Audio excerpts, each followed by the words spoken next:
안녕하세요. BTX입니다. 오늘은 요한계시록 15장을 살펴보겠습니다. 요한은 7 대접 심판이 시작되기 직전에 7 천사가 하나님의 마지막 7 재앙을 손에 들고 있는 모습을 보게 됩니다. 이 마지막 재앙들을 끝으로 하나님의 진노가 마치게 된다는 것입니다. 재앙들의 대상은 이 땅에 살아있는 사람들입니다. 요한은 하늘에서 불이 섞인 유리바다 같은 것을 보게 됩니다. 4장에서 보았던 보좌 앞의 유리바다를 연상시킵니다. 그런데 15장에서는 그 빛깔이 불빛이 나고 있는데 이것은 장엄, 거룩, 순결을 상징합니다. 그리고 여기 유리바닷가에 서서 찬양하는 사람들이 있었습니다. 이 사람들은 짐승과 그의 우상과 그의 이름의 수를 나타내는 표를 받지 않은 승리자들로서 하나님의 검은 고를 받았습니다. 이들은 사탄, 적 그리스도, 거짓 선지자들의 핍박을 이겨내었습니다. 다시 말하면 이들은 하나님의 계명을 지키며 예수의 증거를 가진 자들이었습니다. 승리한 성도들이 하나님의 종 모세의 노래, 어린 양의 노래를 불렀습니다. 모세의 노래는 출애굽의 감격과 하나님의 애굽의 바로를 심판하시고 이스라엘을 구원하신 내용으로 구성되어 있었습니다. 이들은 어린 양의 노래를 부르며 주권자이신 전능하신 하나님이 하신 놀라운 일을 노래하고 있습니다. 그것은 하나님이 그 종 어린 양 예수님을 통해서 애굽이나 바로 왕과 같은 사탄, 적 그리스도, 거짓 선지자들을 심판하셨기 때문입니다. 어린 양의 노래를 부르는 이들은 전능하신 주 하나님, 만국의 왕을 향하여 찬양하고 있습니다. 왜냐하면 하나님이 하시는 일이 크고 놀랍고 주의 길이 의롭고 참되시며 오직 주님만 거룩하시기 때문입니다. 그렇게 만국이 주의 이름을 두려워하며 영화롭게 한다는 것입니다. 만국 가운데 구원받은 사람들이 하나님을 경배하는 이유는 주님의 의로우심을 체험했기 때문입니다. 그렇다면 우리도 이 땅에서 주님의 이름을 두려워하며 주님만을 영화롭게 하며 주님의 거룩하심을 선포하며 주님의 의로우신 일이 나타남을 증거하며 주님께 경배해야 할 것입니다. 요한은 또한 하늘에서 증거 장막의 성전이 열리는 것을 보았습니다.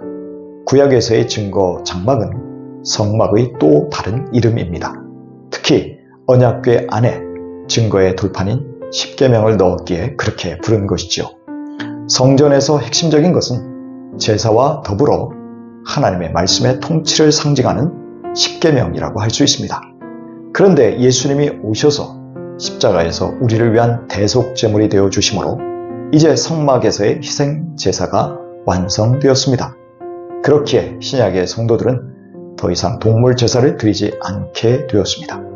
그러나 십계명과 구약의 계명들은 신약에 와서 완전하게 완성되었지만 여전히 유효한 상태입니다. 말하자면 성전의 중요한 기능인 말씀의 통치는 여전히 살아있는 셈입니다. 따라서 건물이 된 하늘의 증거장막 역시 하나님의 말씀의 통치가 강조되고 있다고 말할 수 있을 것입니다. 그리고 이 하늘 성전의 대제사장은 예수 그리스도이십니다. 그리고 대제사장이신 예수님은 당신의 피로 영원한 제사를 드리신 뒤에 하나님의 보좌 우편에 앉아 계십니다. 하나님 보좌 앞과 성전에서 스랍 천사들, 24장로들, 그리고 주위의 수많은 천사들, 그리고 어린 양의 피에 정결하게 된 성도들의 찬양이 늘 울려 퍼지고 있었습니다. 따라서 하늘의 성전은 특정한 장소에 있지 않고 하나님의 보좌가 계신 곳이 곧 하늘 성전임을 알 수 있습니다. 계시록 21장에서도 새 하늘과 새 땅은 이 하나님의 장막이 사람들과 함께 있는 곳이라고 말합니다. 이처럼 하늘에서 내려온 새 예루살렘 성은 그 자체가 성전이기에 따로 성전이 필요치 않습니다.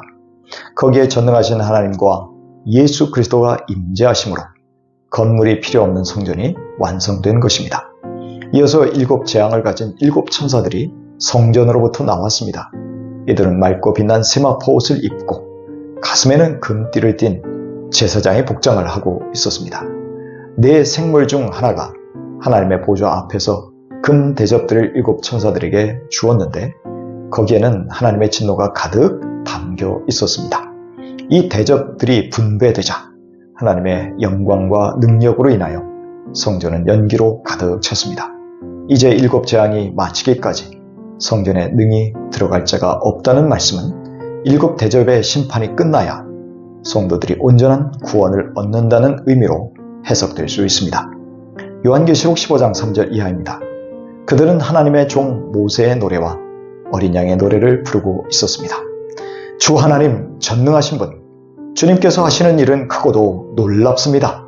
만민의 왕이신 주님, 주님의 길은 의롭고도 참되십니다. 주님, 누가 주님을 두려워하지 않겠습니까?